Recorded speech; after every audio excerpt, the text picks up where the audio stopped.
Dengfeng from Purdue Aeroastro to join us for this seminar. So Dengfeng was my MS advisor when I was there, and good to see him again here.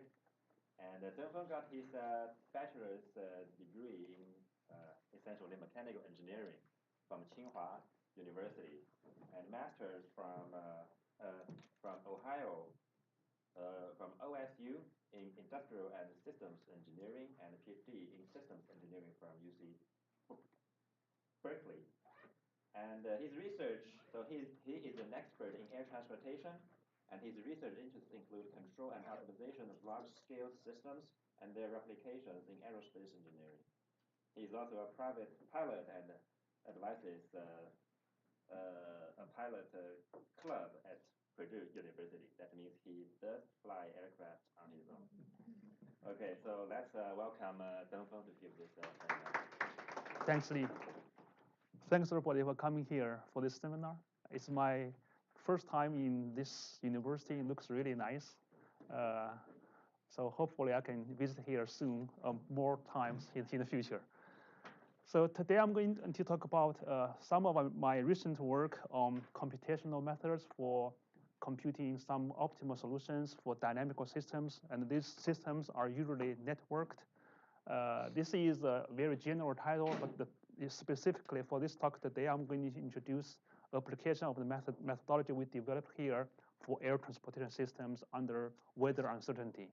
And this is actually the PhD work for my most recent PhD student, Jun Chen, and he is now at the San Diego State University. And my very first PhD student, Peng Wei, who actually visited here a couple of weeks ago, right? And he gave a talk on UAVs. So without these students, it's impossible to conduct this kind of research. So this is a very general, brief introduction to National Airspace System for air transportation. So look at this picture here. You can notice these blue lines are actually the borders for each state, continental states. And these white lines describe some geometries which are called centers in the US. For this continental US airspace, we have 20 centers. So each center is basically a very centralized kind of unit which are responsible for controlling, managing all the air traffic, airspace, including airports in certain area. For example, in New York airspace center here, they manage all the space, all the traffic going into this kind of geometry. And under each center, it is also subdivided into around 20 to 30 sectors, which are smaller, basically smaller patches of these bigger geometry, bigger polygons. So for each sector, usually it is about probably 80, 100 nautical miles, and it is usually managed by one, sometimes two or three air traffic controllers. So these people, the human beings, are there to talk to the pilot and tell them their headings, their velocity, their altitude, so they can fly in a very safe way. They don't collide with each other. And you can imagine in the system, in this kind of current systems, it is very manual. Basically, it is the pilots are flying airplanes. It's manual, and also the control management of this system is also manual by traffic controllers, dispatchers, managers. And this is basically the motivation of this type of research here. And this summarizes some weather impact on the system. And this data is from 2017, because that's the time when my student was working on this project. If you look at this diagram here, this basically shows all these delays caused by different kind of reasons, which includes the weather, volume. Volume is basically you have too much air traffic or too much traffic flows in certain regions. Equipments such as some mechanical failures, closed runway, which is some factors for the airport, and some other things such as scheduling or misscheduling of the crews. Sometimes the pilot couldn't catch the airplane. So those kind of other factors. if you look at this big pie here, you can actually notice the weather causes probably or contributes probably half of these delays, which is a big issue. And so this type of research is trying to solve if we can do better, if we can better handle this weather-induced delays. If we can do better in terms of weather, then we can hopefully reduce the delays in general by a huge amount. And this is actually the picture I took probably a month ago. Usually when I go to Indianapolis Airport, I take a picture of this snapshot, and it shows you how many aircraft are delayed, how many flights are delayed, how many are canceled. For this particular day, it's really bad. You can see a lot of aircraft are delayed. So actually canceled, a couple of delayed here. And all these actually were caused by the weather because there was a snowstorm on that particular day. So this is a framework we do for this work, for this type of research. During my PhD, actually, I used things up to this point without uncertainty. So we have some data processing methods we're going to talk about a little bit in this talk to generate some input to our system. And we use a deterministic model, which is very simple, but it's hard to compute. And then we're going to do some optimization. Hopefully, we generate some optimal traffic flow management strategies or policies. And in this work here, we added some uncertainty, which is caused by weather. And this is a guideline of this talk. So we are first going to introduce the chance constraint optimization, which considers uncertainties. Then we are going to talk about traffic flow management using the chance constraint model. And then we try to compute for solutions for this type of chance programming using distributed computation. And I'm going to summarize the work and some ongoing problems we're still working on based on this research. So before that, before we talk about chance constraint programming, so this is a type of very simple model we used in this research. So just imagine you have a flight or a bunch of flights from Atlanta to Charlotte. It goes through a bunch of these sectors. If we still recall, these sectors are managed by air traffic controllers, usually one controller for each sector. And then we divide these so-called links into different cells. Actually, these are just some different links. So links basically is some kind of a portion of flight for between the entire trajectory, and the length of these links are actually denoted by time, because we're going to see why this is going to be useful. So in a very simple case, if you have a flight without any weather, without any delay, if you have flight departing from the Atlanta, then it goes through each link, and they are going to stay in each link for a certain amount of time. Those can be really studied statistically based on historical data. And in terms of traffic flow management, this is a very simple scenario. Suppose you have a pair of origin destination, and suppose these two paths have intersections here at some portion of the airspace. In this case, it's Atlanta 40 sector. And in a very extreme case, suppose the capacity of this sector is 2. Usually you have much larger number, but for illustration purpose only, we have a capacity 2 here. And suppose we have 3 aircraft coming together to this airspace. Yes? Just curious, why the path is not a straight line? It's not a straight line, but... Oh, so this path doesn't really denote the real trajectory. Okay. It denotes a time sequence the flight goes through. Okay. Right. So it's not a real trajectory. It's just it's an abstract representation of the trajectory from origin to destination.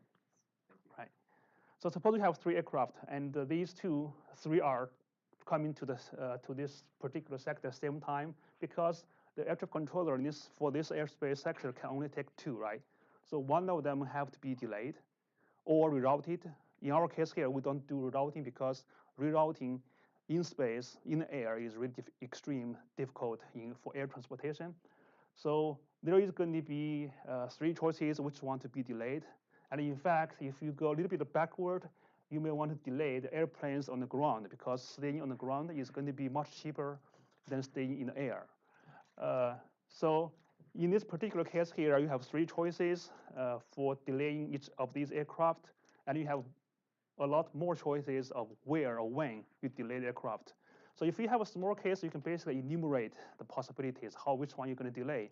But if you have a lot of aircraft in the day, such as the US National Aerospace System, in the day, usually we have about 60 to 80,000 flights operations for every day.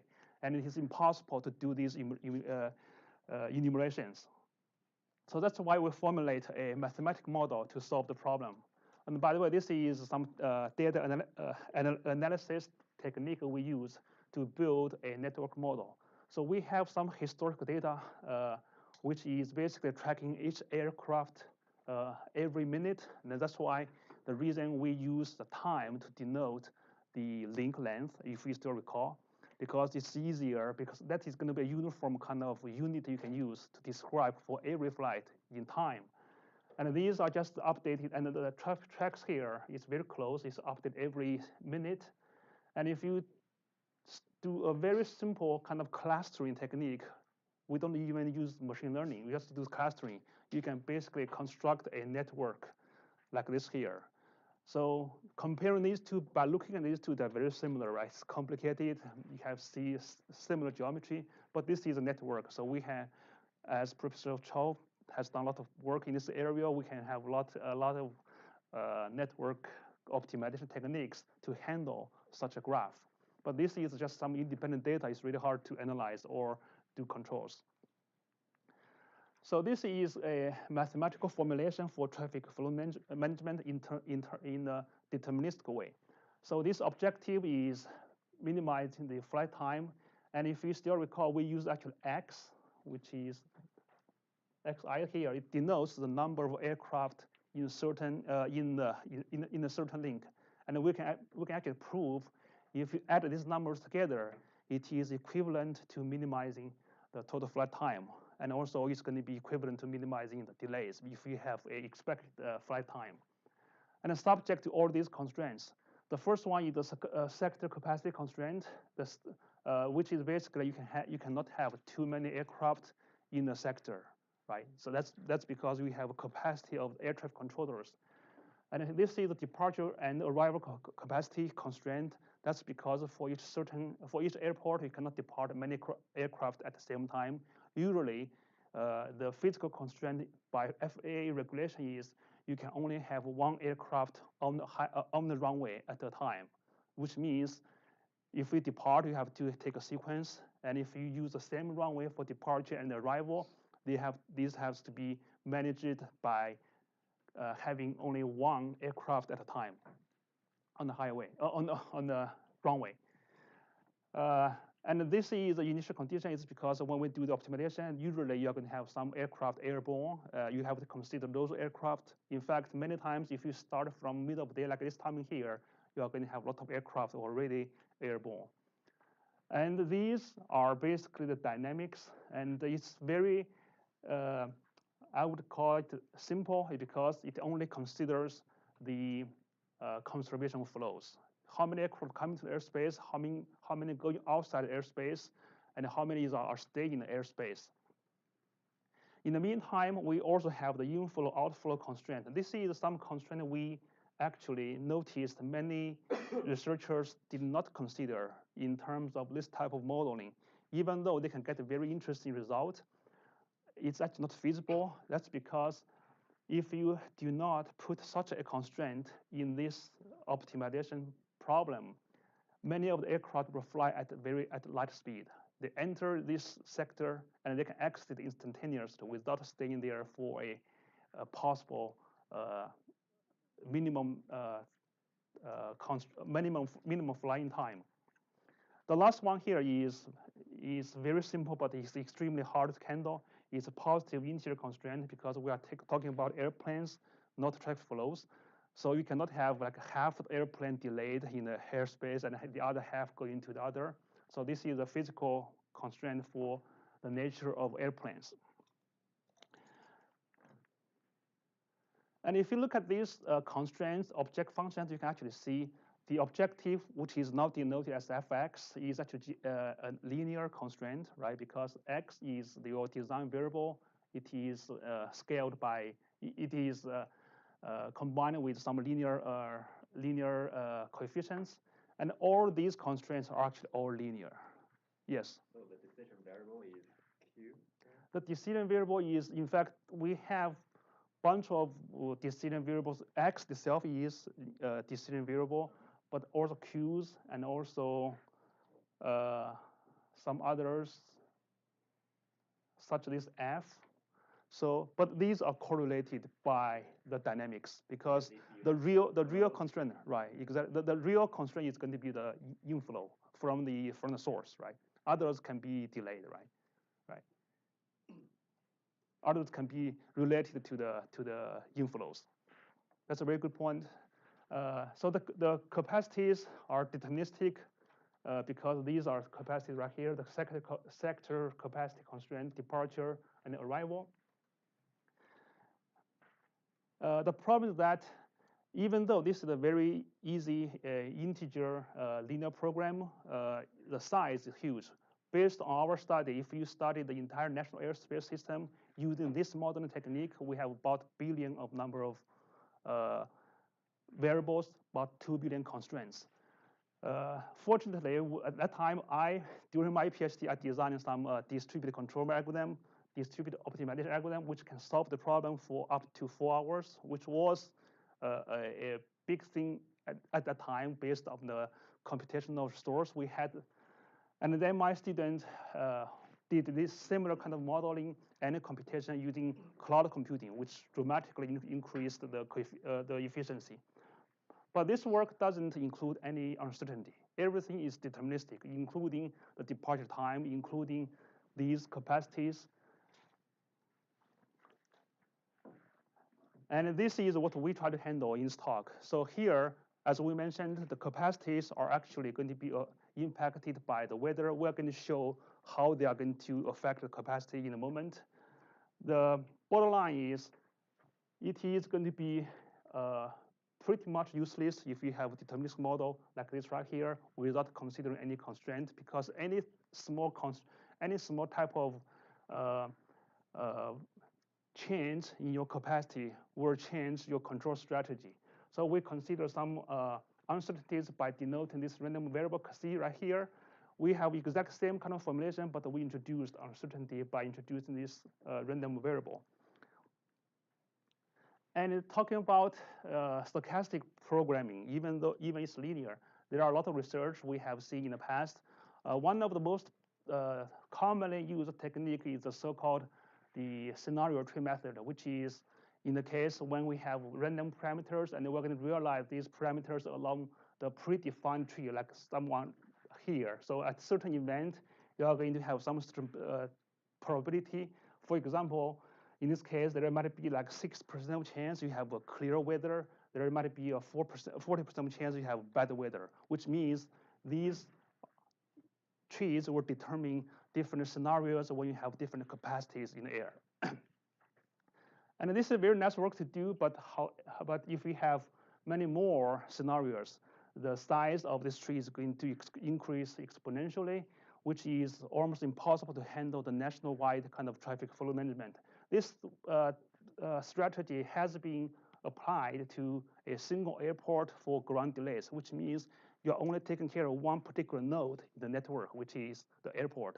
And using a single airport, you can possibly do ground delay program using scenario tree method, taking into account weather uncertainties. And this work was done a lot over 10 years ago by Professor O'Donnell at MIT, Professor Mark Ball from Maryland, and Professor Mark Hansen from Berkeley. On the other hand, there are a lot of people working on robust optimization, which probably everybody knows here in transportation. But in this case here, what we do is you're going to consider the worst case scenario. And for air transportation, you can always find such a robust solution, right? Holding every airplane on the ground. That is extremely safe, but it's pretty much useless. And if you really want an airplane to fly using robust optimization, as we tried, most likely you won't be able to find any solution because you always have congestion somewhere, which is a disaster for air transportation. So what we do here is we use the chance constraint programming. So what we do here is we introduce some random parameter. We are not talking about random variable yet because that's going to be even more challenging. So we have random parameters such as the capacity of these airspace, the airports, and it will guarantee this constraint will be respected most of time. So the probability of this constraint to be respected is going to be greater than or equal to this alpha, which is usually called the confidence level in probability and statistics. This is a good kind of balance between risk and performance because if you want to take more risk, you can lower down this number, the confidence level. If you want to have a better performance, meaning that the safety margin is going to be large, then you're going to increase alpha. And actually, we talked to some people, some professor in business school, and they think service level is a better term, but to me, it's basically the same thing. So what they do is in their domain, they call the service level as period demand less than or equal to inventory on hand. In our case here, it's basically period traffic demand is less than or equal to the period capacity. We mentioned the period here because we imagine, or what we do here, we consider the time varying capacity because the weather doesn't happen all day. It only happens a certain amount of time. That's why we have certain period of time you have uncertainties in the capacity. So yes? Question here. When you say you have random parameters, does that mean it's random but it's not vary with time? Or it is random, it is a variable time. So I'm going to show it here in a moment right here. So this is the deterministic version of the traffic flow management mathematical model we have seen earlier. So what we do here is we are going to change some of these parameters, which are these capacities. So these capacities will have some distribution. And these are random parameters we talk about right here. Okay, but there's no temporal correlation, right?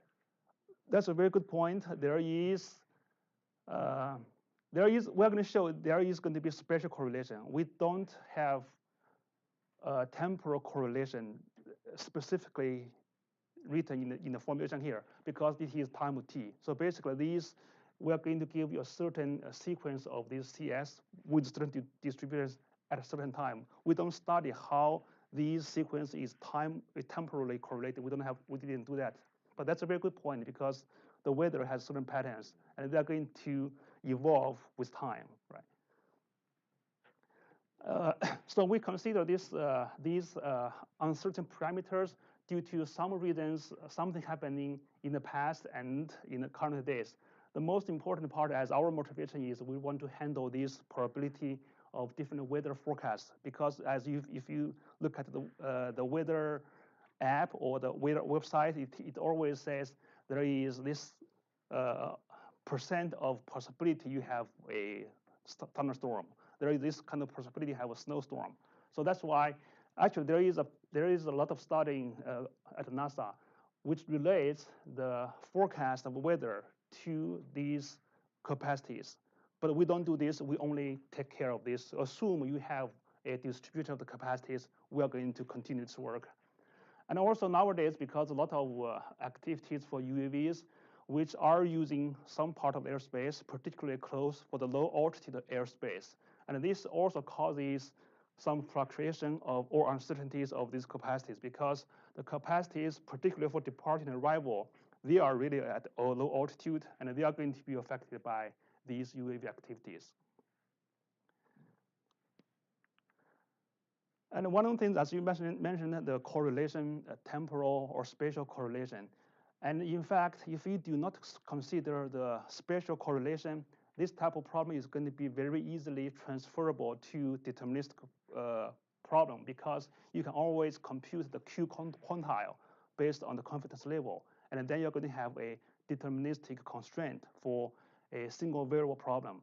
The problem is that, as you just mentioned, for the weather, they are not going to impact only one sector. They're going to impact a bunch of sectors close together.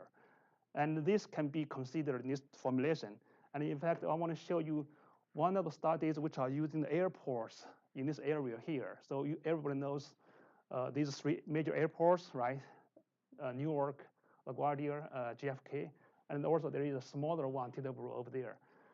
Everyone here in New York knows, right? But I thought people don't know this in Purdue because not many of them are coming to this metroplex. But it's amazing, everybody in Purdue knows these airports because of the movie Sully, right? Because they try to decide which airport to land. And then Sully, actually, he is a Purdue graduate. So he gave a talk 2 weeks ago in Purdue talking about his experience and others. So we are going to use this scenario to show you the capacities of these airports, airspace that are really correlated. And we did some historical or statistical analysis. So this is basically a number of aircraft landing on these three major airports. And then we compute the CDF of these landings. And we did some kind of adjustment because the number of landings is not really their capacity, right? They always have some margin. And then we talk to people at NASA, they say like if you add a certain amount of percentage, that it can be considered as the capacity of these airports. So by doing that, we can build a covariance matrix, and we did notice these capacities for these landing, for landing capacity of these three airports are really correlated. And then we did similar things for sectors and also departuring. They are all correlated. So that's why we are going to consider correlations between these different capacities. So that's one thing we can justify. We can use chance programming by considering joint distribution. One thing which is extremely challenging in the past, why people don't use chance programming widely, is because once you do this chance programming, you're going to lose convexity of a problem. So fortunately, based on some previous studies, we can actually convert these chance programming into convex programming by using some theories showing right here. So that's what we have. We had earlier. So we basically separate some uncertainty constraint as well as deterministic constraint in two parts, and this would be the big challenge. And this is going to be nonlinear, but we can convert this to convex constraints based on a bunch of these transformations. So basically it says if this random parameter is log concave, then you can, based on this, I don't know how to pronounce this theory, you can, Prekopar, okay. He is a mathematician, Hungarian mathematician. He passed away 2 years ago when we were working on this problem, 2016. So based on his theory, we can actually prove fcz is a log convex function. So then you take log of this f of big F, you have a convex function. So you are going to have a convex problem based on this transformation right here. Fortunately, for the distribution case, you can actually, for most of these distributions, they are actually log concave, such as normal. I mean, for this log concave distribution, for normal distribution, chi-square, and beta distribution, all these are log concave distributions. And we consider the normal distribution in our study because based on our studies, the travel time or the capacities can be seen as normal distributions.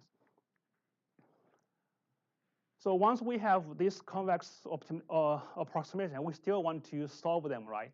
But solving them is not that easy because the scale of the problem is still large, and also the major problem is also because the convex problems cannot directly put into our solver if you have correlations between those. Basically, I'm going to show you a little bit back right here. If we put the constraint all together as a big matrix form right here, it's still extremely difficult to solve because it is a matrix. You have to consider them together.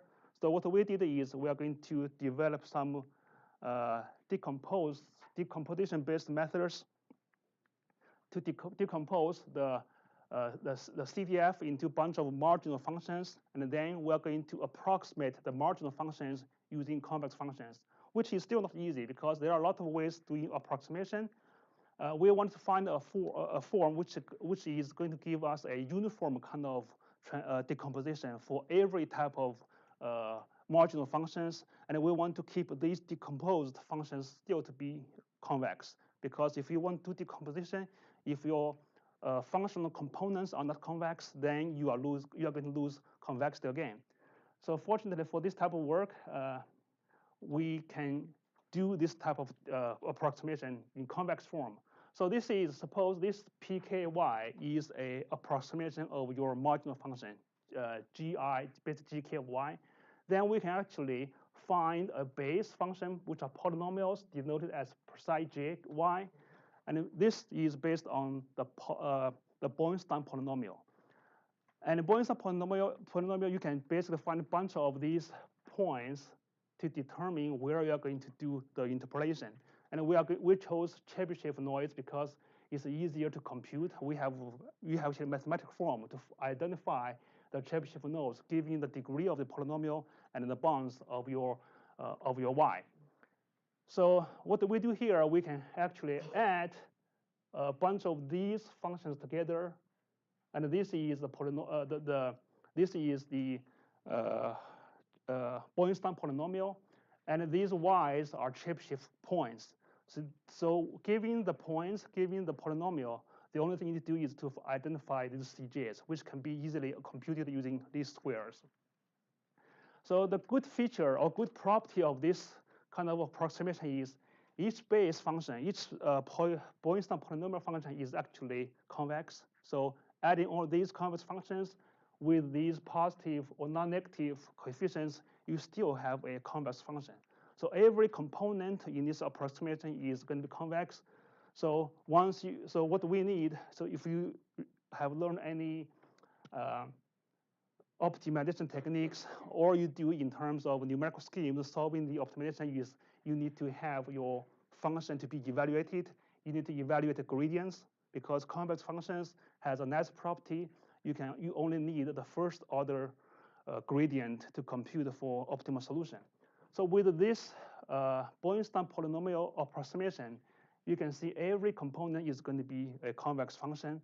Because they're polynomials, you directly can compute their gradient. So with this, we can really decompose the original convex programming into a lot of smaller sized convex programming.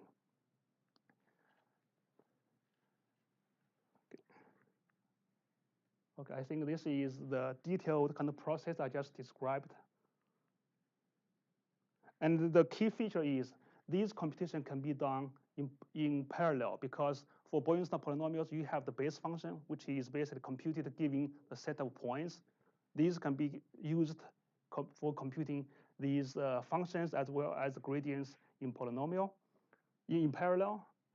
And we try to verify if this type of approximation really works for our problem. In fact, we did this numerically using the example here. We also proved this mathematically and see what is the gap in terms of the approximation error. So in this case here, we show you a small scale scenario. We use 4 airports, 5 sectors to study how this approximation is going to work.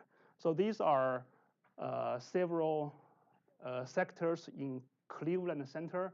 This is Toledo, this is Cleveland, this is Detroit, this is Erie. So the 4 airports. And we studied the distribution of their capacity using historical data. So we studied historically how many aircraft we can take at at each sector. And these are trajectories or the flight plans for each airplane. And we had 6 pairs of origin destinations to study this case. Because it's small size of problem, we can actually use brute force method. So I'm going to skip this part because I think this is basically the very fundamental technique people can do if you have a joint probability for different sectors. And here we showed you some toy example. If you have 2 sectors, how you can formulate the problem of using brute force method. So this method, the good thing is they can give you actually the precise, exact optimal solution, but they are going to be subject to the curse of dimensionality. You cannot handle even 10 sectors. So here we have 5 sectors, so we can compute this exactly using the brute force. And so this is the solution we have. The object function achieves 118 minutes. The unit is minute. It is basically flight time. And if we use our approximation without the integer constraint, so because integer constraint always give us trouble, right? If we do integer programming, it's much harder than linear programming. So we relax the integers to linear programming first. By doing that, we get a object function value as 115.8. It's smaller than that, which is not reasonable. The reason is because we are using linear programming in this case, without considering the whole numbers. The whole aircraft have to be laid. The whole aircraft have to be rerouted. And if we do some fundamental basic Brown bunch rounding on this solution here, what we get is going to be object function equals 121. So we consider this as our solution based on the approximation. You can clearly see this number 121 is larger than 118 because we used approximation. And in this particular case shows about 3% of approximation error. And in fact, we can prove you can arbitrarily achieve a very small suboptimal gap if we use higher order of Boyne-Stein polynomial. So during the process, I didn't mention the degrees of polynomial because everybody knows, right, how precisely you can control your approximation to some curve is going to be determined on the degree of polynomials that are used. So in this case here, we use degree 10 for the approximation, and the decomposition will be based on number of degrees, or the number of computation nodes for parallel computing is going to be dependent on the degree of the polynomials. We use 10 here, we can achieve 3%. If we use a higher order of degree of polynomials, you can achieve lower, smaller gap. And mathematically, we can prove you can arbitrarily achieve any small number of suboptimal gap based on a higher degree of polynomial approximation. So this basically shows we have a method, and this method actually works for a smaller case. And now we try to solve the problem using a larger scale experiment. And in this case here, we study a 4-hour case, 5 minutes per interval, which means we're going to update the traffic situation every 5 minutes, because if you increase or decrease this time interval, you're going to have larger states. And we have various number of sectors to be considered under capacity, uncertainty capacity constraints. We use the 5 sectors. So overall, we have about 100 sectors in the study. Actually, only 2 centers. We actually use about 4 centers. So among all these 100 sectors here, we consider like 5 sectors are impacted by weather. So those 5 sectors will be subject to uncertain capacities. And we did this up to 20 sectors under uncertainty capacity. And this is the result we have. So we started this different number of sectors to be impacted by uncertainty, and we have different confidence levels. This shows what we can observe. We can compute based on the approximation method for about 100 sectors. This is not so important because we want to study how the service level is going to impact our solution. The important part is on the slide right here. So for this, we try to see how our method is going to be useful in terms of increased size of the sectors, meaning that if you have many more sectors to be impacted by your weather, what's going to happen? And in fact, this is the hardest part of our research because we want to compare how our method is good as compared to the brute force method, because we couldn't get a powerful enough computer to get these exact solutions. But somehow my student got that, so we compare our result with the exact solution. And we actually noticed, based on the 10 degrees of polynomial approximation, the error is always below or around 5%. We think that is a good kind of approximation based on these numerical results, and we expect if we have more sectors to be considered under uncertain capacity, this error shouldn't change too much. So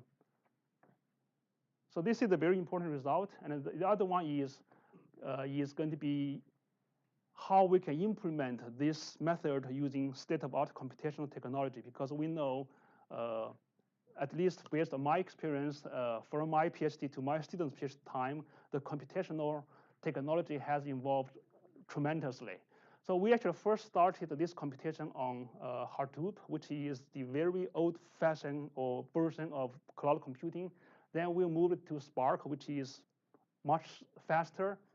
For those who are not familiar with Hadoop, that's okay, because if you use Google, right?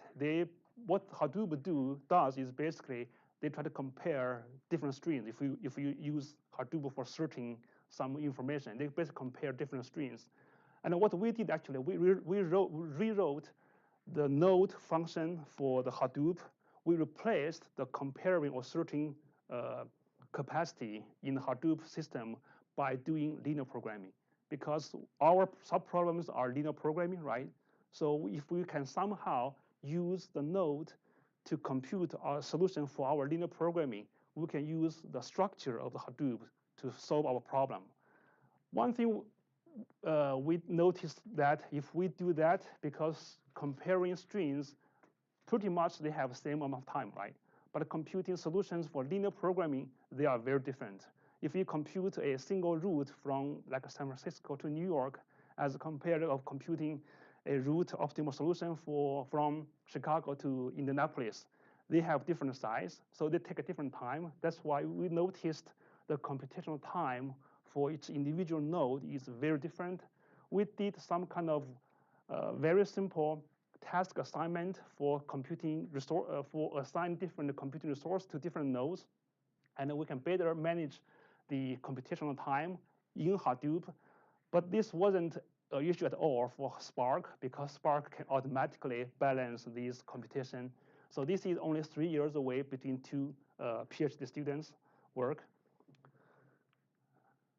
And here is the big structure or flow diagram for this work. So what we did in terms of computing the solution for 100 sectors or even more in the future.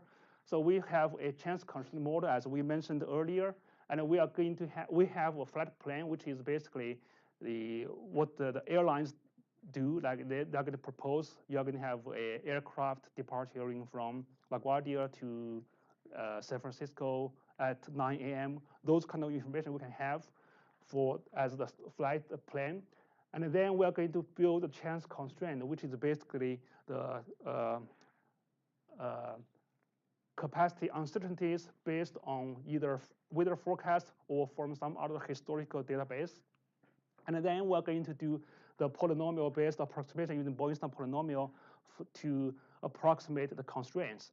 And these nodes are basically computing each individual polynomial approximation, and this can be done in parallel.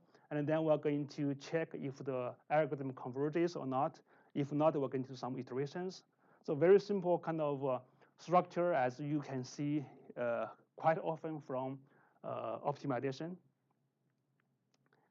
And this is some time kind of some result from the time computation we have. So we did this graph is because that's the number of computers we have in our lab. So this is the number of computers we have, and we did a different number of threads, I believe. So there are different number of. Okay, let me show here. Okay, so I think there's some problem converting PowerPoint to PDF. So we have different nodes. So here, I believe we have one node, which means you have a central one computer has only one thread computing for some problem. And here we have probably eight or 6 threads for each computer. By doing this in parallel, we can clearly reduce the computational time. So basically, what we can see is the distributed computing cluster with the 6 nodes. Each node has 8 processors, and we can solve a large-scale problem with 100 sectors. So this, if you look at this best point here, which means we have 8 computers, 6 or X processor, 6 computers, we can basically reduce. If you solve this one problem on one computer, it takes probably 2.5 hours solving a 4-hour traffic planning problem. But up to here, we can reduce the computation time to about 10 minutes only, which is a big decreasement in terms of computing.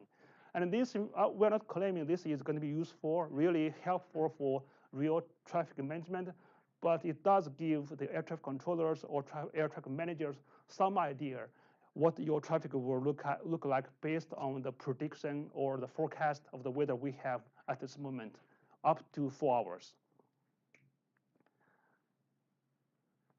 And also, one thing we know this is going to be a problem, because if we use different number of degree of polynomials, you are going to have different degree of computational time, because basically what we did so far is 1 degree of polynomial, we have 1 thread, 1 node for the computation. So if we increase the number of degrees, you can see the computational time actually increase exponentially.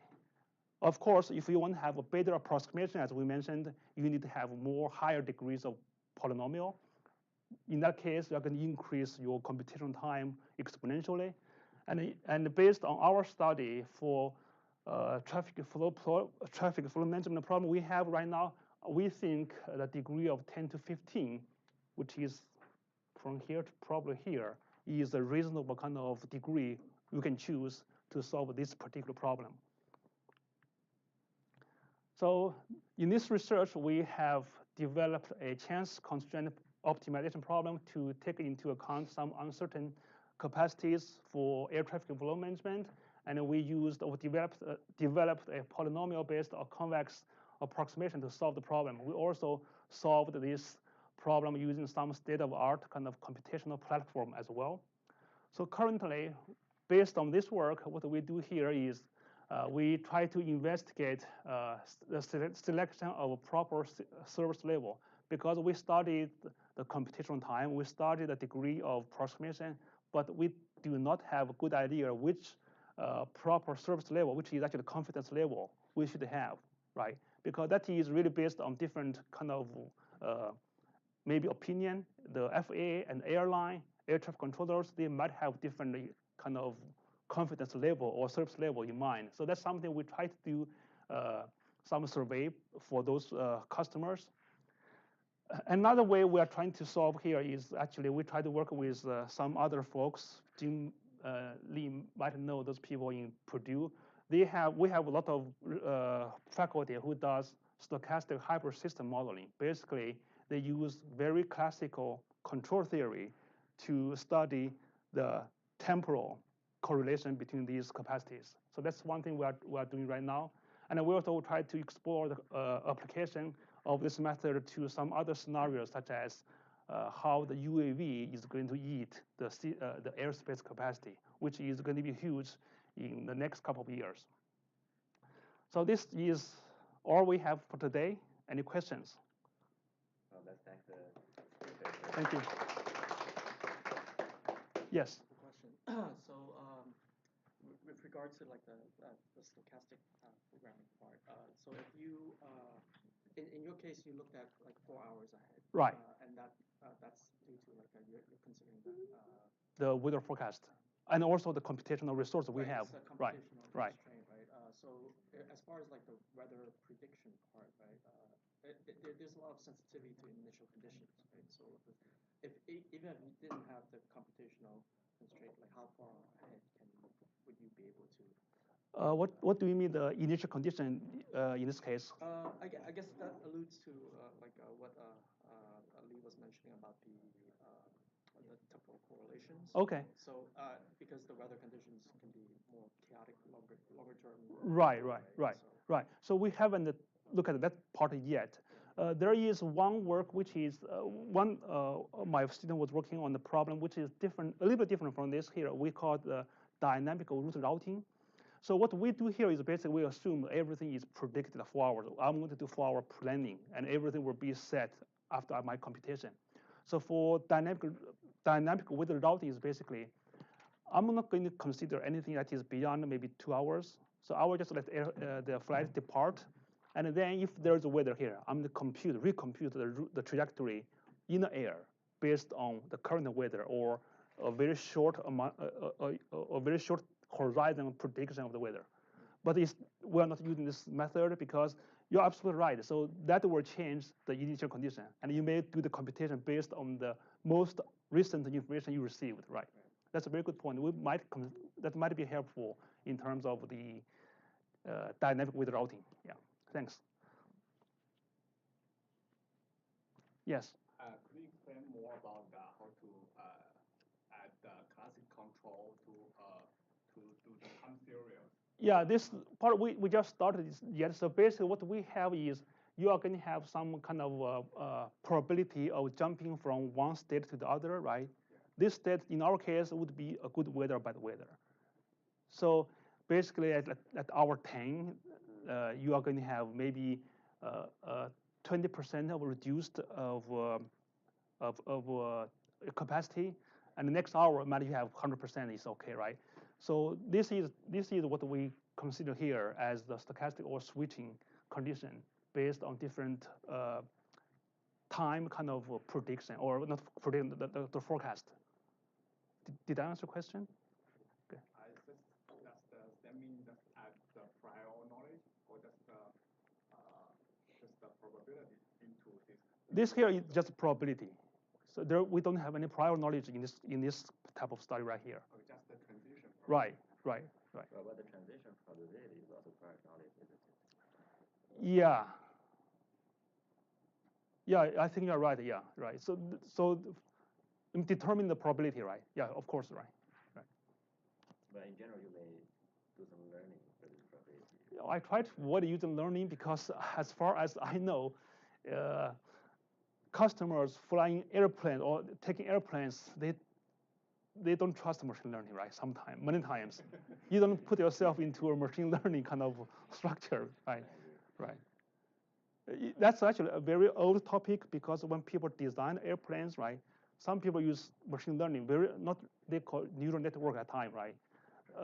It wasn't well received just because you don't want to see. I have 80% of chance of surviving this flight, right? Right. But this is mathematically or in terms of research activity that might be interesting, right? More questions?